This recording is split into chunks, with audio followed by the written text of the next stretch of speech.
Why, hello, friends! Jen Foxbot here for another edition of Math Mondays. Da-na-na-na-na. Yeah! All right. So, welcome back to my kitchen version of Math Mondays, which is every version. Yay! Okay, so in this episode, we are going to continue exploring Algebra 2 by diving into exponential functions and logarithms. Yeah! So I picked this topic because we are reaching the end of Algebra 2, actually, and exponents and logarithms can be very tricky, definitely not intuitive. So exponential functions look like this. We have a some number, a constant out front, times another constant with our our variable in the exponent, just like this. And so there are trends like population growth that are described as exponential, but it can be really hard to wrap our heads around what that actually means. So let's first start by understanding exponential functions through a comparison with more familiar functions. So to do that, I'm going to write three functions that are of different form, and then we'll use those to create a table of values. Cool. So our first function is going to be our exponential function. So f1 of x equals 2 to the x. Our second function, f2 of x, equals 2 times x. And our third function, f3 of x, is going to be x squared. Okay, so now what we're going to do is we are going to create a table of values for each of these three functions, f1, f2, and f3. Whoa, that's funny. I wrote 3 as I was saying it. Good times. Okay, so if x is 0, what we're going to do is we're going to pick values for x and then plug them into our equations and calculate the answer that we would get. So in this case, if x is 0, 2 to the 0 is 1. Ta-da, that was easy. 2 times 0 is 0, and 0 squared is 0. Then we have our second row where x is 1. 2 to the 1 is 2. 2 times 1 is 2. And 2 squared, 1 squared, getting ahead of myself. 1 squared is 1. If x is, I'm just so excited. I just want to jump ahead.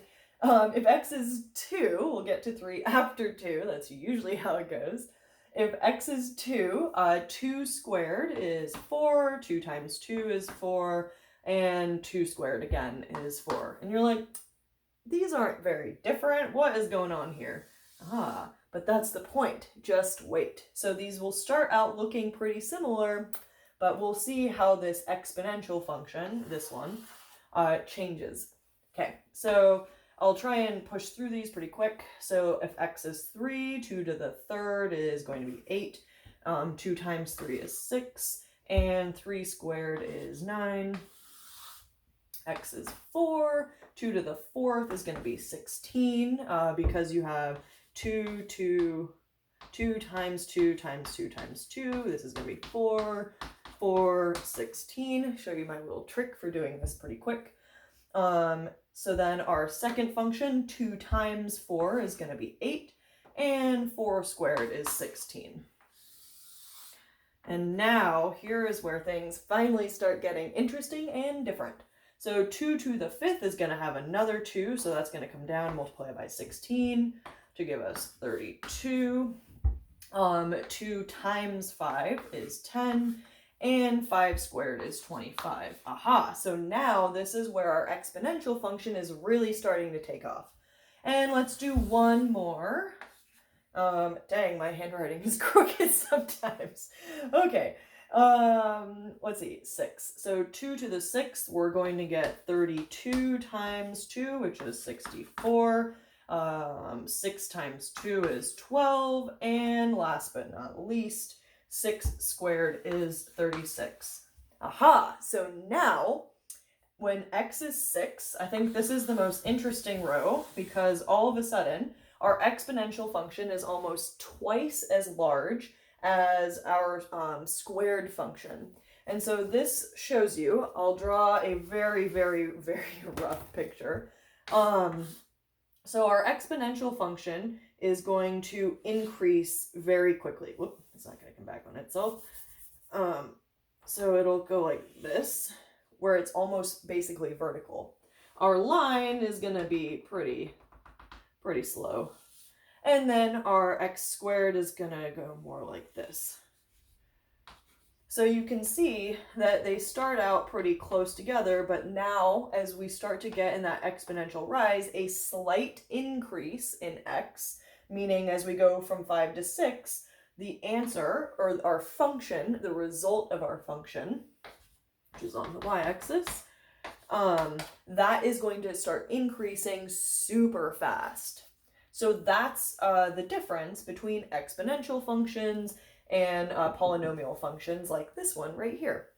Okay, so I know that might have been a lot for some of y'all, so if you want to stop here and call it good, that's fine with me. So we'll call this part 1 of exponential functions. Exponents and logarithms are intimately linked. And so part 2, I'm going to dive into we just did exponential functions.